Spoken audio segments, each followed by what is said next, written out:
Hello children, welcome to Asa education. आज हम करेंगे सीबीएसई की 10वीं क्लास की संस्कृत की बुक शेमोशी भाग 2 का 5वां चैप्टर जन्नी तुल्य बत्सला। इसका हम करेंगे अर्थ। तो आइए देखते हैं कि इस चैप्टर में क्या बताया गया है। जन्नी तुल्य बत्सला, जन्नी तुल्य माँ के समान, बत्सला वात्सल्य प्रेम। तो माँ के समान वात्सल्य प्रेम मतलब जो माँ होती है सभी के प्रति समान स्नेह रखती है। तो प्रस्तुतोऽयं पाठः महर्षि वेदव्यासस्य विरचितस्य ऐतिहासिक ग्रंथस्य महाभारत अंतर्गतस्य वन पर्व इति अतः गृहीता। तो प्रस्तुतोऽयं पाठः, तो अयं प्रस्तुत पाठः, यह प्रस्तुत पाठ महर्षि वेदव्यास विरचितस्य, महर्षि वेदव्यास द्वारा रचित ऐतिहासिक ग्रंथस्य, ऐतिहासिक ग्रंथ महाभारत अंतर्गतस्य, महाभारत के अंतर्गत वन पर्व इति अतः गृहीता, वन पर्व से लिया गया है। यह प्रस्तुत पाठ महर्षि वेदव्यास द्वारा रचित ऐतिहासिक ग्रंथ महाभारत के वन पर्व से लिया गया है। यम कथा सर्वेषु प्राणिषु समदृष्टि भावनां प्रबोधयति। यम कथा, यह कथा सर्वेषु प्राणिषु सभी प्राणियों में समदृष्टि भावनां प्रबोधयति, सभी समान दृष्टि की भावना पर बल देती है। यह कथा सभी प्राणियों में समान दृष्टि की भावना पर प्रबोधयति, बल देती है। अस्य अभीप्सितः अर्थो अस्ति यद समाजे विद्यमानान् दुर्बलान् प्राणिनः प्रति अपि मातुः वात्सल्यं प्राकर्ष्य एव भवति। अस्य अभीप्सितः, इसका प्रमुख अर्थ है, अर्थो अस्ति अर्थ है यद कि समाजे विद्यमानान्, समाज में विद्यमान, दुर्बलान् प्राणिनः, दुर्बल प्राणी के प्रति अपि, प्रति भी, मातु वात्सल्यम, माँ का वात्सल्य, माँ का प्रेम, प्राकर्ष्य एव भवति, प्रगाढ़ होता है, बहुत गहरा होता है। तो क्या बताया गया यहाँ पर कि यह प्रस्तुत पाठ महर्षि वेदव्यास द्वारा रचित ऐतिहासिक ग्रंथ महाभारत के वन पर्व से लिया गया है। यह कथा सभी प्राणियों में समान दृष्टि की भावना पर या समदृष्टि की भावना पर बल देती है। इसका प्रमुख अर्थ है कि समाज में विद्यमान दुर्बल प्राणी के प्रति भी माँ का प्रेम प्रगाढ़ होता है। तो यहाँ पे आगे क्या कहा गया, कश्चित् कृषकः बलिवर्दाभ्याम क्षेत्र कर्षणम कुर्वन् आसीन। कश्चित् कृषकः, कोई किसान, बलिवर्दाभ्याम, 2 बैलों के द्वारा, क्षेत्र कर्षणम, खेत की जुताई, कुर्वन् आसीन, कर रहा था। कोई किसान 2 बैलों के द्वारा खेत की जुताई कर रहा था। तयो बलिवर्दयो एका शरीरेण दुर्बला जवेन गंतुम अशक्ता च आसीत।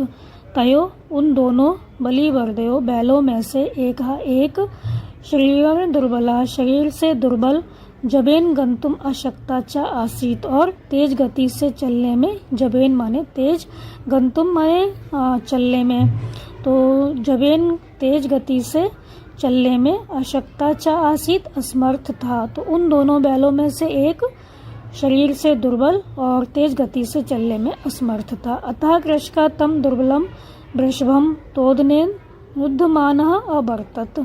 इसलिए किसान उस दुर्बल बैल को तोदनेन माने कष्टपूर्वक, अनुद्धमाना अवर्तत हाँकता था। इसलिए किसान उस बैल को, उस दुर्बल बैल को, दीन बैल को क्या करता था, कष्टपूर्वक हाँकता था। सा ऋषभः हलम ऊढ़भः गंतुम अशक्ता क्षेत्रे पपात।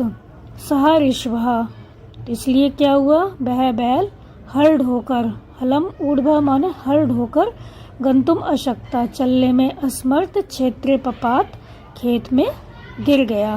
वह बैल हल ढोकर चलने में असमर्थ होकर खेत में गिर गया।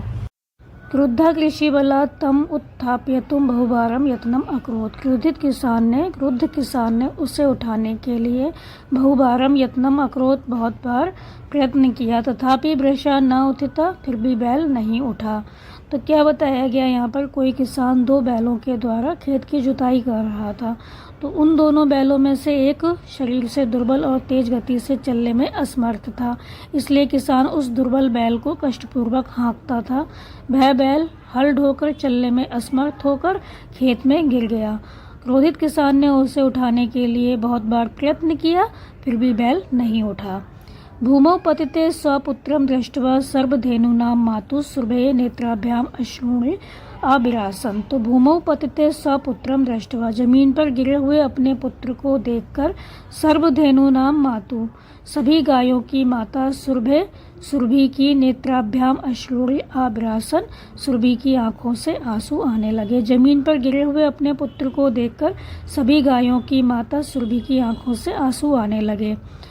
सुरभि इमाम अवस्थाम दृष्ट्वा सुराधिपता ताम अप्रेक्षत, सुरभि की इस अवस्था को, तो सुरभि इमाम अवस्थाम, सुरभि की इमाम इस अवस्था को दृष्ट्वा देखकर, सुराधिपा ताम अप्रेक्षत, सुराधिपा ताम अप्रेक्षत, सुरभि की इस अवस्था को देखकर देवताओं के राजा इंद्र ने ताम अप्रेक्षत उससे पूछा, अयि शुभे, अरे शुभा, किम एव रोदिशी, इस तरह क्यों रोती हो, किम एवं रोदिशी, इस तरह से क्यों रोती हो, उच्चताम इति, तो बोलो, साचा, और उसने।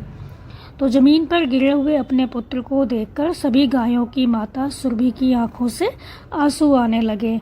सुरभि की इस अवस्था को देखकर देवताओं के राजा इंद्र ने उससे पूछा, अरे शुभा, इस तरह क्यों रोती हो, बोलो, और उसने, मतलब जो सुरभि थी उसने एक श्लोक के माध्यम से अपनी जो व्यथा थी वो यहाँ पर दर्शाई।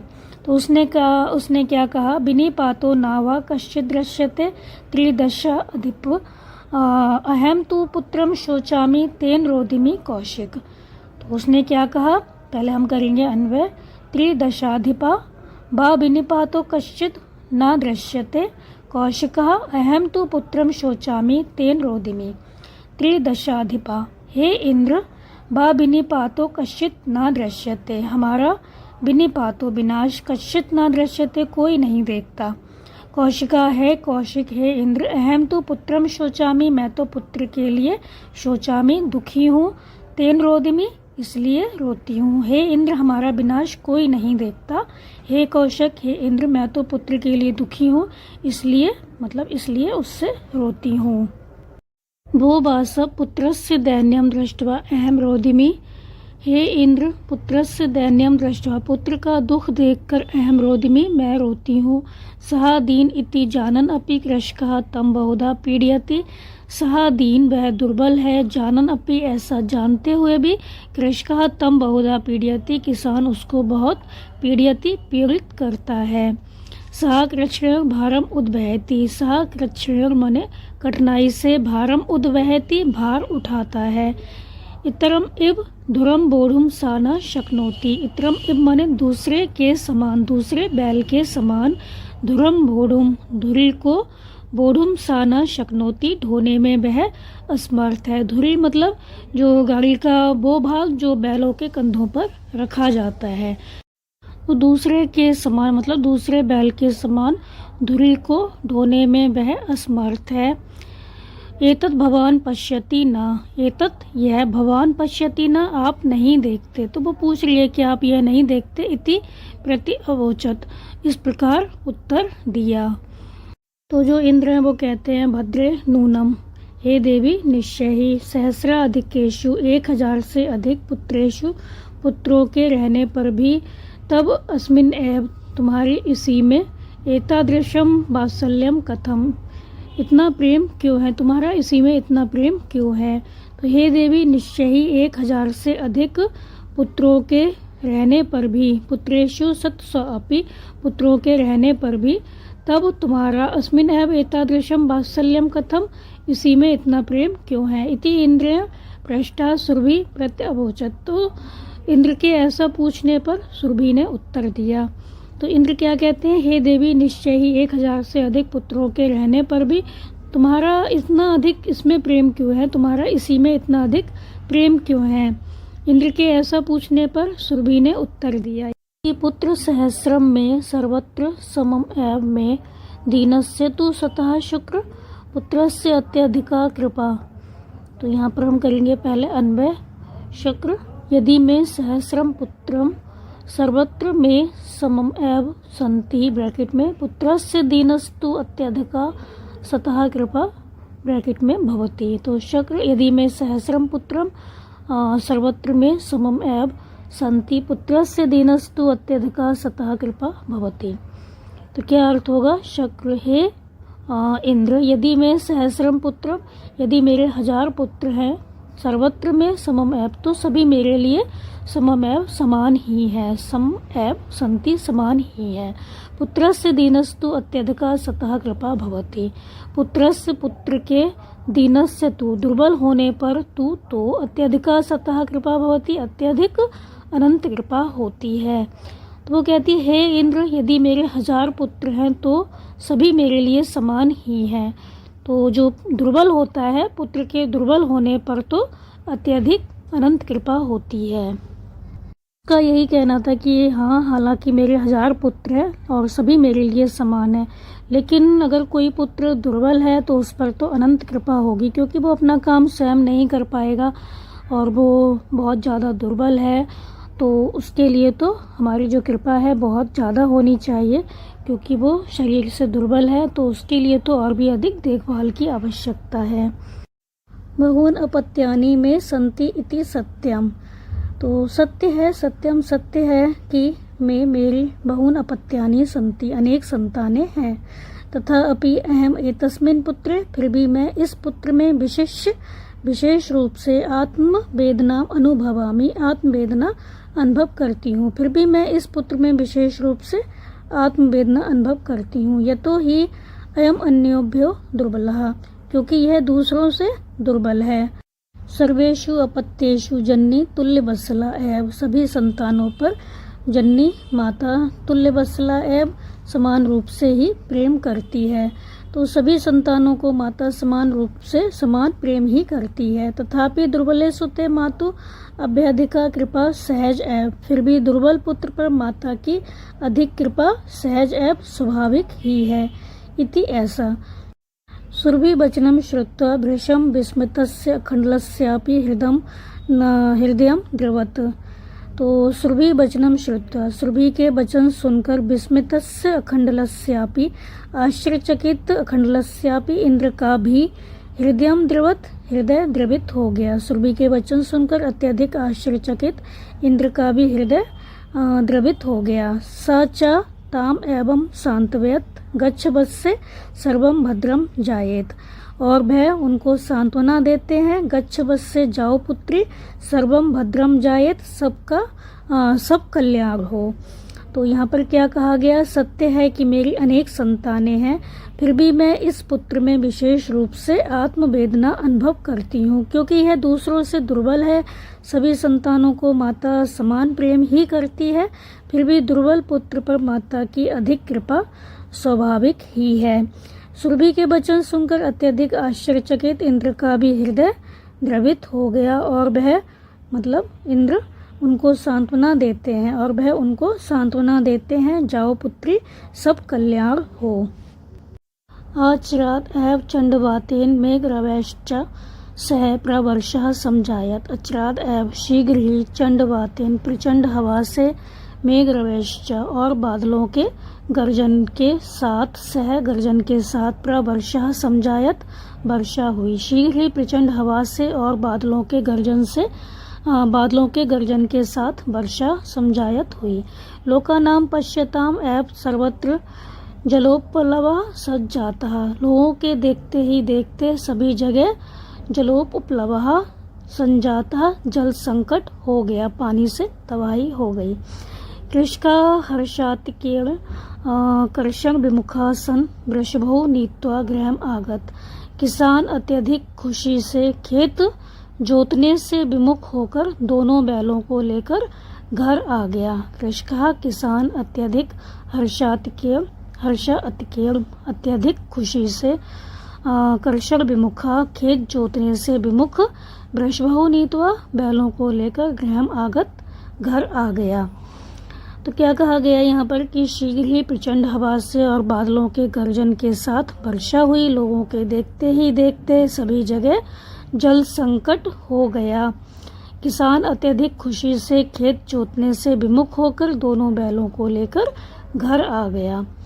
अपत्येषु च सर्वेषु जननी तुल्यवत्सला, पुत्रे दीने तु सा माता कृपाद्र हृदया भवेत्।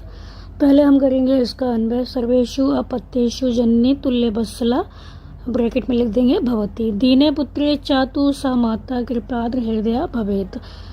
तो क्या अर्थ होगा? सर्वेषु अपत्येषु, सभी अपत्येषु संतानों पर जननी माता तुल्य वत्सला भवती, समान प्रेम देने वाली होती है। जननी तुल्य वत्सला भवती, माता तुल्य वत्सला मतलब तुल्य माने समान, वत्सला भवती प्रेम देने वाली होती है। सभी संतानों पर माता समान प्रेम देने वाली होती है। दीने पुत्रे चातु सा माता, और दुर्बल पुत्र पर तो उस माता की कृपाद्र हृदय भवेत, कृपा आद्र हृदय वाली होती है। लेकिन जो दुर्बल होता है, दुर्बल पुत्र पर तो उस माता की कृपा आद्र हृदय वाली होती है। तो क्या कहा गया? सभी संतानों पर माता समान प्रेम देने वाली होती है और दुर्बल पुत्र पर तो उस माता की कृपा आद्र हृदय वाली होती है। मतलब जो दुर्बल पुत्र होता है उस पर तो उसकी और भी अधिक कृपा होती है। तो ये था आपका इस चैप्टर का अर्थ बच्चों। आप इसको अच्छे से समझकर याद कर लीजिए और हमारे चैनल असा एजुकेशन को लाइक कीजिए, सब्सक्राइब कीजिए और शेयर करना बिल्कुल मत भूला करिए। Thank you children, welcome to Asa education. आज हम करेंगे CBSE की 10वीं क्लास की संस्कृत की बुक शेमोशी भाग 2 का छठा चैप्टर सुभाषितानी। इसका हम करेंगे अर्थ। तो आइए देखते हैं कि इस चैप्टर में क्या बताया गया है। सुभाषितानी का अर्थ होता है सुंदर वचन, सुभाषित। तो सु माने होता है सुंदर, भाषित मतलब यहाँ पर सुंदर वचनों का संग्रह है। तो प्रस्तुतो अयम पाठः विविध ग्रंथात् संकलितानां दश सुभाषितानां संग्रहो वर्तते। प्रस्तुतो अयम पाठः, अयम प्रस्तुत पाठः, यह प्रस्तुत पाठ विविध ग्रंथात् अनेक ग्रंथों से संकलितानां संकलित 10 सुभाषितानां संग्रहो वर्तते। 10 सुभाषितों का संग्रह है, मतलब इसमें 10 श्लोक हैं। तो यह प्रस्तुत पाठ अनेक ग्रंथों से संकलित 10 सुभाषितों का संग्रह है। संस्कृत साहित्य सार्वभौमिकम सत्यम प्रकाशयितुम अर्थ गांभीर्य युतः पद्मयी प्रेरणात्मिका रचना सुभाषितम इति कथ्यते। तो संस्कृत साहित्य में सार्वभौमिकम, सार्वभौमिक, सत्यम, सत्य को प्रकाशितुम, प्रकाशित करने के लिए अर्थ गांभीर्यता, अर्थ की गंभीरता से युक्त पद्मयी प्रेरणात्मिका, पद्मयी प्रेरणात्मक रचना सुभाषितम इति कथ्यते। सुभाषित इति कथ्यते, सुभाषित ये कही जाती है तो सुभाषित कहते हैं। तो संस्कृत साहित्य में सार्वभौमिक सत्य को प्रकाशित करने के लिए अर्थ की गंभीरता से युक्त पद्मयी प्रेरणात्मक रचना को सुभाषितम इति कथ्यते, सुभाषित कहते हैं। अयम पाठ अंशः परिश्रमस्य महत्वं, क्रोधस्य दुष्प्रभावः, सामाजिक महत्वं, सर्वेषां वस्तूनां उपादेयता, बुद्धे वैशिष्ट्यम् इत्यादीन विषयान् प्रकाशयति। अयम पाठ अंशः, अयम पाठ अंशः, इस पाठ में परिश्रमस्य, परिश्रम का, महत्व, इस पाठ के अंश में परिश्रम का महत्व, क्रोधस्य दुष्प्रभाव, क्रोध का दुष्प्रभाव, और सामाजिक महत्व, सामाजिक महत्व, सर्वेषां वस्तूनां उपादेयता, सभी वस्तुओं की उपादेयता, बुद्धि की वैशिष्ट्यम, विशेषता, विशेषता इत्यादीन विषयान् प्रकाशयति, आदि विषयों पर प्रकाश डाला गया है। तो इस पाठ में परिश्रम का महत्व, क्रोध का दुष्प्रभाव, सामाजिक महत्व, सभी वस्तुओं की उपादेयता और बुद्धि की विशेषता आदि विषयों पर प्रकाश डाला गया है। तो इस पैराग्राफ में क्या बताया गया कि यह प्रस्तुत पाठ अनेक ग्रंथों से संकलित 10 सुभाषितों का संग्रह है। संस्कृत साहित्य में सार्वभौमिक सत्य को प्रकाशित करने के लिए अर्थ की गंभीरता से युक्त पद्मयी प्रेरणात्मक रचना को सुभाषित कहते हैं। तो सुभाषित किसे कहते हैं? जो भी सार्वभौमिक सत्य होता है, मतलब कभी वो गलत नहीं हो सकता, हमेशा वो सही रहता है। तो अर्थ की गंभीरता से युक्त जो पद्मयी प्रेरणात्मक रचना होती है उसे सुभाषित कहते हैं। तो इस पाठ में परिश्रम का महत्व, क्रोध का दुष्प्रभाव, सामाजिक महत्व, सभी वस्तुओं की उपादेयता, बुद्धि की विशेषता आदि विषयों पर प्रकाश डाला गया है। तो आपका पहला श्लोक है, आलस्य ही मनुष्याणां शरीरस्थो महान रिपु न अस्ति उद्यम समः बंधु कृत्वा या न अपसीदति। तो पहले हम करेंगे इसका अन्वय। मनुष्याणाम शरीरस्था आलस्यम ही महान रिपु अस्ति ब्रैकेट में लिख देंगे। उद्यम समः बंधु न अस्ति यम कृत्वा न अपसीदति। कौन दुखी नहीं होता? मनुष्य। तो मनुष्य हम लिख देंगे ब्रैकेट में। यम कृत्वा मनुष्यः न अपसीदति। इसका अन्वय क्या होगा? मनुष्याणाम शरीरस्था आलस्यम ही महान रिपु अस्ति उद्यम समः बंधु न अस्ति यम कृत्वा मनुष्य न अपसीदति।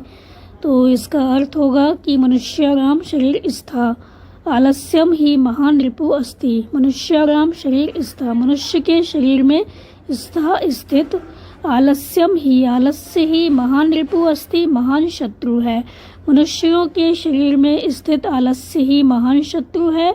उद्यम समः बंधु न अस्ति परिश्रम के समान मित्र नहीं है। यम कृत्वा जिसे करके किसे करके? परिश्रम को करके। यम कृत्वा न अपसीदति जिसे करके मनुष्य दुखी नहीं होता है। जिसे करके मनुष्य दुखी नहीं होता। तो जिसे करके दुखी नहीं होता कौन? मनुष्य। तो लिख देंगे ब्रैकेट में मनुष्य। तो मनुष्यों के शरीर में स्थित आलस्य ही महान शत्रु है। परिश्रम के समान मित्र नहीं है जिसे करके मनुष्य दुखी नहीं होता। तो यहाँ पर परिश्रम के महत्व को दर्शाया गया है और आलस्य को हमारे शरीर का महान शत्रु बताया गया है। जो आलसी होते हैं वो क्या होता है? उनके शरीर में बहुत सारे रोग लग जाते हैं और वो हमेशा दुखी रहते हैं। लेकिन जो परिश्रम करते हैं, मेहनत करते हैं, वो कभी दुखी नहीं होते। फिर अगला श्लोक है गुरी गुरम वेत्ति न वेत्ति निर्गुण बलि बलम वेत्ति न वेत्ति निर्बलः पिको बसंतस्य गुरम न बायसः करी च सिंहस्य बलम न मूषकः।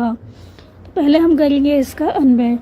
गुरी गुरम वेत्ति निर्गुणम न वेत्ति बलि बलम वेत्ति निर्बलम न वेत्ति बसंतस्य गुरम पिकः बायसः न सिंहस्य बलम करी मूषका न। तो गुरी गुरम वेत्ति निर्गुणः गुरम न वेत्ति। गुरम लिख देंगे ब्रैकेट में। बलि बलम वेत्ति निर्बलम बलम न वेत्ति। बलम लिख देंगे ब्रैकेट में। बसंतस्य गुरम पिकः वेत्ति बायसः न वेत्ति सिंहस्य बलम करी वेत्ति मूषकः न। तो क्या होगा इसका अर्थ? गुरी गुरम वेत्ति जो गुरी होते हैं वो गुण को जानते हैं। निर्गुणम ना वेत्ति जो निर्गुण होते हैं जिनके अंदर गुण नहीं है, दोष भरे हुए हैं, वो गुण को नहीं जानते। तो गुणी गुण को जानता है, निर्गुण गुण को नहीं जानता। बली बलम वेत्ति बलशाली जो होता है वो बल को जानता है, लेकिन जो निर्बल होता है वो बल को नहीं जानता। और बसंत से गुणम पिका बसंत का गुण जो होता है वो कोयल जानती है। बायसा ना बेत्ती, बेत्ती हम लिख देंगे सब जगह ब्रैकेट में। बायसा ना बेत्ती कौवा नहीं जानता। बसंत ऋतु का जो गुण होता है वो कोयल जानती है, कौवा नहीं जानता। सिंह से बलम करी बेत्ती शेर का बल हाथी जानता है। करी माने हाथी, तो जो सिंह होता है शेर होता है उसका बल हाथी जानता है, चूहा नहीं जानता। क्या कहा गया? गुणी गुण को जानता है, निर्गुण गुण को नहीं जानता। बलशाली जो होता है वो बल को जानता है, बलशाली बल जानता है, निर्बल बल नहीं जानता। जो निर्बल है, कमजोर है, उसको क्या पता बल क्या होता है। बलशाली है वो ही जानता है कि बल क्या होता है। तो बसंत का गुण कोयल जानती है, कौवा नहीं जानता। शेर का बल जो होता है वो हाथी जानता है, चूहा नहीं जानता। फिर है निमित्त उद्देश्य ही यह प्राकुप्यते ध्रुवम सा तस्य अपगमे प्रसीदति अकारण देशी मनस्तु यस्य वै कथम जनस्तम परितोष्यति। तो यहाँ पर क्या कहा गया? पहले हम करेंगे अन्वय। यह निमित्तम उद्देश्य प्राकुप्यते सह तस्य अपगमे ध्रुवम प्रसीदति यस्य मनः अकारण देशी जनः तम कथम परितोष्यति। तो क्या अर्थ होगा? यह निमित्तम उद्देश्य, यह निमित्तम उद्देश्य जो निमित्त को लक्ष्य कर प्राकुप्यति अधिक क्रोध करता है, मतलब किसी वजह से क्रोधित होता है, किसी वजह को लक्ष्य करके, उसको कोई वजह है जिसकी वजह से वो क्रोधित हुआ है। तो जो निमित्त को लक्ष्य कर या किसी वजह को लक्ष्य कर अधिक क्रोधित होता है, अधिक क्रोध करता है, सहा तस्य अपगमे, वह उसकी समाप्ति पर, किसकी समाप्ति पर, उस वजह की जिस कारण वो क्रोधित हुआ है, वह उसकी समाप्ति पर ध्रुवम प्रसीदति, निश्चय ही प्रसन्न होता है। जो निमित्त को लक्ष्य कर अधिक क्रोध करता है वह उसकी मतलब निमित्त की जो कारण है उसकी समाप्ति पर निश्चय ही प्रसन्न होता है। यस्य मनः अकारण द्वेषी, लेकिन जिसका मन अकारण द्वेष करता है, बिना वजह जिसका मन द्वेष करता है, दूसरों से जो ईर्ष्या करता है, जलन करता है, तो जनः तम कथम परितोष्यति, मनुष्य उसको कैसे संतुष्ट करेगा। तो ऐसा जो मनुष्य है जो बिना वजह दूसरों से राग द्वेष रखता है, तो उसका मन तो कभी संतुष्ट रह ही नहीं सकता।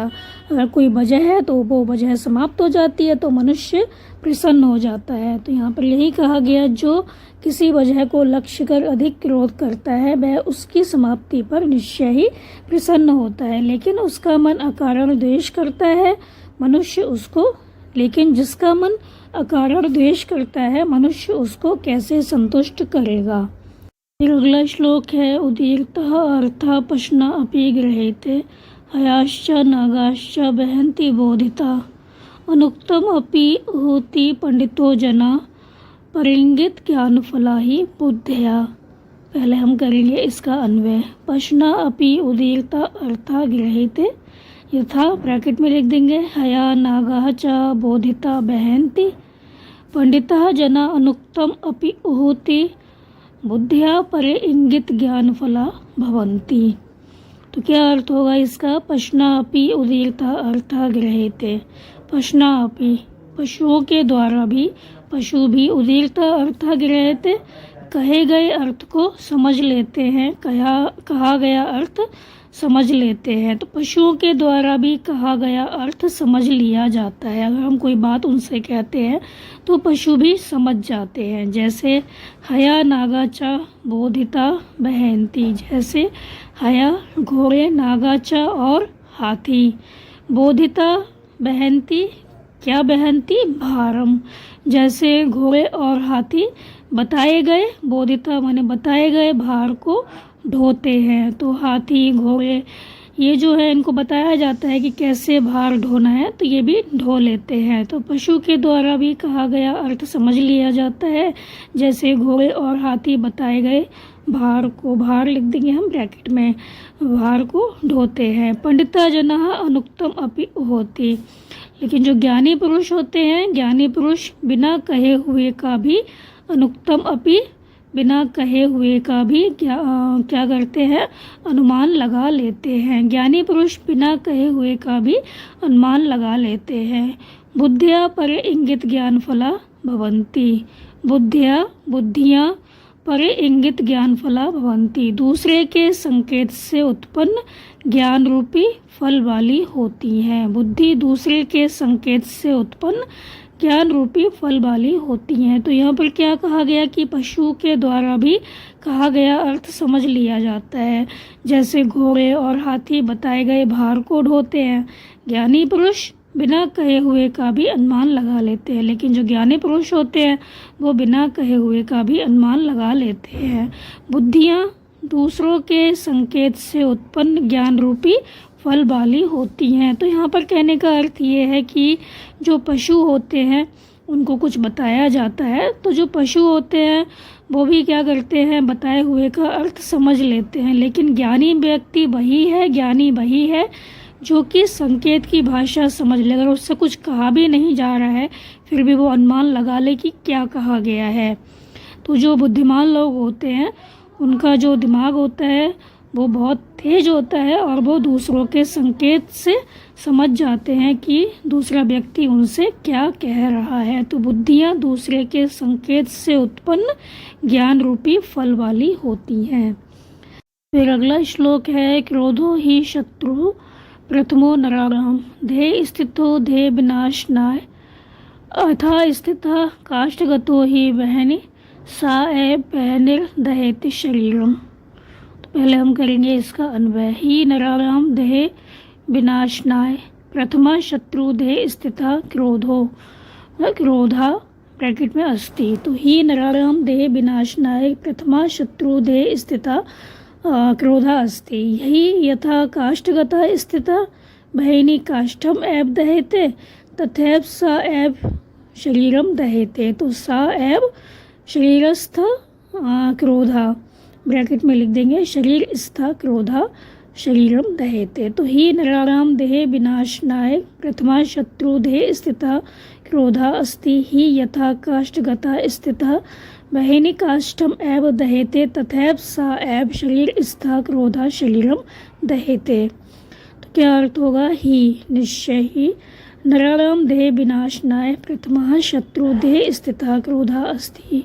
मनुष्यों के मनुष्यों के देह विनाशनाय शरीर के विनाश के लिए प्रथम शत्रु देह स्थिता शरीर में स्थित क्रोधा अस्ति क्रोध है।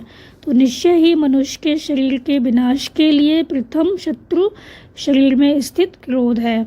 अगर कोई व्यक्ति बहुत अधिक क्रोधित होता है, किसी व्यक्ति को बहुत अधिक गुस्सा आता है, इससे बड़ा शत्रु उसके लिए कोई नहीं होगा।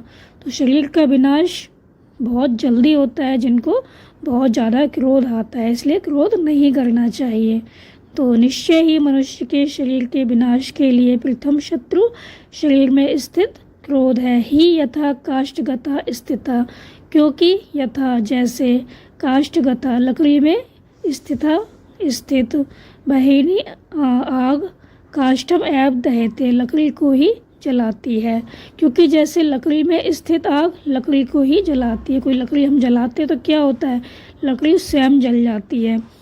तो क्योंकि जैसे लकड़ी में स्थित आग लकड़ी को स्वयं ही जलाती है तथैव वैसे ही सा एव शरीरस्था क्रोधा शरीरम दहेते। शरीर स्था क्रोधा ब्रैकेट में लिखा हुआ है हमने।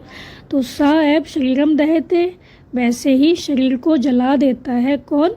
शरीर में स्थित क्रोध। यहाँ पर क्या बताया गया कि निश्चय ही मनुष्य के शरीर के विनाश के लिए प्रथम शत्रु शरीर में स्थित क्रोध है। क्योंकि जैसे लकड़ी में स्थित आग लकड़ी को ही जला देती है, वैसे ही शरीर में स्थित क्रोध ही शरीर को जला देता है। तो हमारे शरीर में स्थित जो क्रोध होता है, जो हम क्रोध करते हैं, गुस्सा करते हैं, वो क्या करता है? आग के समान, जैसे आग होती है लकड़ी को जलाती है, वैसे ही जो क्रोध होता है वो हमारे शरीर को जला देता है। फिर है मृगः मृगे संगम अनुब्रजन्ति गावाश्च गोभी तुर्गास्तुरंगै मूर्खाश्च मूर्खै सुधया सुधीवी समानशील व्यसनेषु सख्यम। तो पहले हम करेंगे इसका अन्वय। मृगा मृगे गावाश्च गोभी तुर्गा तुरंगै मूर्खा मूर्खै सुधया सुधीवी संगम अनुब्रजन्ति समानशील व्यसनेषु सख्यम ब्रैकेट में भवति। तो मृगा मृगे ब्रैकेट में लिखेंगे सह, गावाश्च गोभी ब्रैकेट में सह, तुर्गः तुरंगै सह, मूर्खा मूर्खै सह, सुधया सुधीभि सह, संगम अनुब्रजन्ति समानशील व्यसनेषु सख्यम भवति। तो क्या कहा गया यहाँ पर कि मृगा मृगै सह हिरण हिरणों के साथ, गावाश्च गोभी सह गाय गायों के साथ, तुर्गा तुरंगै सह घोड़े घोड़ों के साथ, मूर्खा मूर्खै सह मूर्ख लोग मूर्खों के साथ, सुधिया सुधीवी सह और विद्वान जो होते हैं वो विद्वानों का क्या करते हैं? संगम अनुवर्जन्ति अनुसरण करते हैं। और विद्वान लोग विद्वानों का अनुसरण करते हैं। तो जो हिरण होते हैं वो हिरणों का, गाय होती है वो गायों का, घोड़े होते हैं वो घोड़ों का, मूर्ख लोग मूर्खों का, और जो विद्वान होते हैं वो विद्वान लोग विद्वानों का अनुसरण करते हैं। समानशील व्यसनेषु सख्यम भवति। समानशील और व्यसनेषु और स्वभाव होने पर सख्यम भवति मित्रता होती है। तो जो जैसा होता है उसका वैसे ही लोगों के साथ उठना बैठना होता है, उसकी वैसे ही लोगों के साथ मित्रता होती है। तो समानशील और स्वभाव होने पर मित्रता होती है। तो क्या कहा गया यहाँ पे, हिरण हिरणों के साथ, गाय गायों के साथ, घोड़े घोड़ों के साथ, मूर्ख लोग मूर्खों के साथ और विद्वान लोग विद्वानों का अनुसरण करते हैं। समानशील और स्वभाव होने पर मित्रता होती है। तो जिनका समान स्वभाव होगा वो आपस में मित्र हो जाते हैं।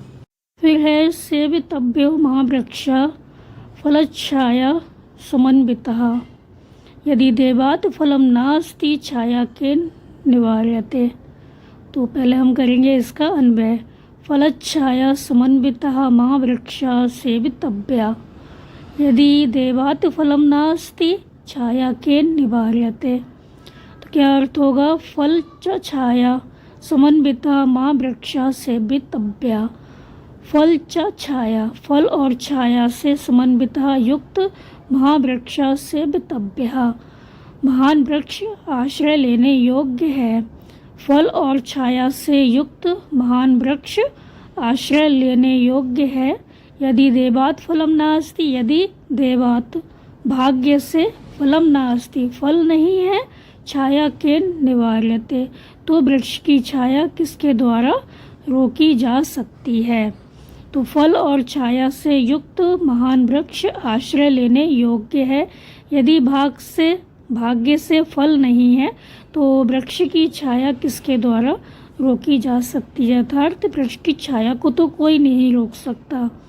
तो यहाँ पर कहने का अर्थ यही है कि कोई वृक्ष अगर वो फल नहीं देता है तो भी हमें उसको नहीं काटना चाहिए, क्योंकि उसकी जो छाया है उसको तो कोई नहीं रोक सकता। वो जो वृक्ष है वो हमें छाया तो देता ही है, तो हमें वृक्ष की रक्षा करनी चाहिए, उसको नहीं काटना चाहिए। फिर आपका अगला श्लोक है, अमंत्रम अक्षरम नास्ति नास्ति मूलम अनौषधम अयोग्य पुरुष नास्ति योजक तत्र दुर्लभा। बहुत अच्छा श्लोक है ये। इसमें क्या कहा गया है, अमंत्रम अक्षरम ना अस्ति मूलम अनौषधम नास्ति, ये हम कर रहे हैं अन्वय। अयोग्य पुरुष नास्ति तत्र योजकः दुर्लभा।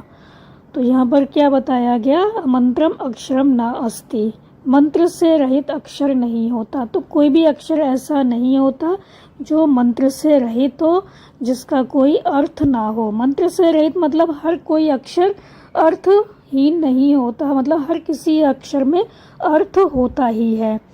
तो बिना अर्थ का कोई भी अक्षर नहीं होता, मंत्र से रहित अक्षर नहीं होता। मूलम अनौषधम नास्ति, जड़ औषधि से रहित नहीं होती। जो पेड़ की जड़ होती है वो औषधि से रहित नहीं होती, तो हर पेड़ की जड़ में औषधि होती है। फिर अयोग्य पुरुष न अस्ति, योग्यता से रहित व्यक्ति नहीं होता, मतलब हर किसी व्यक्ति में कोई ना कोई योग्यता होती है। तत्र योजकः दुर्लभः भवति, तो तत्र योजकः दुर्लभः भवति हम लिख देंगे ब्रैकेट में। तत्र योजकः दुर्लभः भवति, तत्र माने वहाँ, योजकः दुर्लभः भवति योजक दुर्लभ होता है, जोड़ने वाला दुर्लभ होता है। कहने का अर्थ ये है कि योग्यता तो हर व्यक्ति में होती है, लेकिन उसको ऐसा व्यक्ति नहीं मिलता जो उसको बताए कि तुम्हारे अंदर ये योग्यता है। कोई उसको जोड़ने वाला नहीं मिलता, उसकी योग्यता को बाहर निकालने वाला, उसकी जो प्रतिभा है उसको बाहर निकालने वाला नहीं मिलता। तो यहाँ पे क्या कहा गया, मंत्र से रहित अक्षर नहीं होता, जड़ औषधि से रहित नहीं होती, योग्यता से रहित व्यक्ति नहीं होता, वहाँ जोड़ने वाला दुर्लभ होता है, कठिन होता है। तो कहने का अर्थ यही है, अगर किसी की प्रतिभा को पहचान कर उसको आगे बढ़ाया जाए, उसको बताने वाला कोई हो, जोड़ने वाला कोई हो, मतलब उसकी प्रतिभा को बाहर निकालने वाला कोई हो, तो वो व्यक्ति काफ़ी आगे तक जा सकता है। तो ऐसा व्यक्ति मिलना जो उसकी प्रतिभा को पहचाने और उसकी प्रतिभा के अनुसार ही उसको वो काम करवाए, ऐसा व्यक्ति मिलना दुर्लभ होता है, कठिन होता है। फिर है संपत्तौ च विपत्तौ च महताम एक रूपता उदय सविता रक्तो रक्ताश्च अस्त समय तथा। तो क्या कहा गया यहाँ पर, पहले हम करेंगे अन्वय। महताम संपत्तौ विपत्तौ च एक रूपता भवति यथा सविता उदय रक्ता भवति तथा एव अस्त समय च रक्ता भवति। तो क्या कहा गया कि महताम संपत्तौ विपत्तौ च एक रूपता भवति। महताम महापुरुष संपत्तौ विपत्तौ च, संपत्ति और विपत्ति में एक रूपता भवति, एक समान होते हैं। महापुरुष संपत्ति और विपत्ति में एक समान होते हैं, मतलब जो महापुरुष होते हैं अगर उनके पास रुपया पैसा है या रुपया पैसा नहीं है, दोनों ही परिस्थितियों में उनका जो व्यवहार होता है वो एक सा होता है। यथा सविता उदय रक्ता भवति, जैसे सूर्य उदय होता हुआ लाल होता है। जैसे सूर्य जब उदय होता है, उदित होता है, तब भी लाल होता है। तथा एव अस्त समय च रक्ता भवति, और वैसे ही अस्त होते हुए भी लाल होता है। तो महापुरुष संपत्ति और विपत्ति में एक समान होते हैं, जैसे सूर्य उदय होता हुआ लाल होता है और वैसे ही अस्त होते हुए भी लाल होता है। वैसे ही महापुरुष हैं, उनका व्यवहार जो है वो हमेशा एक समान रहता है। यह विचित्रे खलु संसारे न अस्ति किंचित न निरर्थकम, अश्चैत धावने वीरः भारस्य बहने खरा। तो क्या होगा इसका अन्वय? विचित्रे संसारे खलु किंचित निरर्थकम न अस्ति, चैत अश्वः धावने वीरा खरा भारस्य बहने ब्रैकेट में वीरः अस्ति। तो विचित्रे संसारे खलु किंचित अपि निरर्थकम न अस्ति, विचित्र संसार में निश्चय ही कुछ भी, किंचित कुछ भी, निरर्थकम न अस्ति निरर्थक नहीं है, बेकार नहीं है। इस विचित्र संसार में निश्चय ही कुछ भी निरर्थक नहीं है। चेत अश्वः धावने, यदि घोड़ा दौड़ने में वीर है। खरा भारस्य बहने, तो गधा भार ढोने में क्या है? वीरः अस्ति, वीर है। तो विचित्र संसार में निश्चय ही कुछ भी निरर्थक नहीं है, सभी चीज़ें काम की हैं। जैसे कि यदि घोड़ा दौड़ने में वीर है, बहुत तेज भागता है, तो जो गधा होता है वो भार ढोने में वीर है, मतलब उसको कितना भी बोझा लाद दिया जाए उसके ऊपर वो जो बोझ है उसको ढो लेता है, उसको लेके चला जाता है। तो विचित्र संसार में निश्चय ही कुछ भी निरर्थक नहीं है। यदि घोड़ा दौड़ने में वीर है तो गधा भार ढोने में वीर है।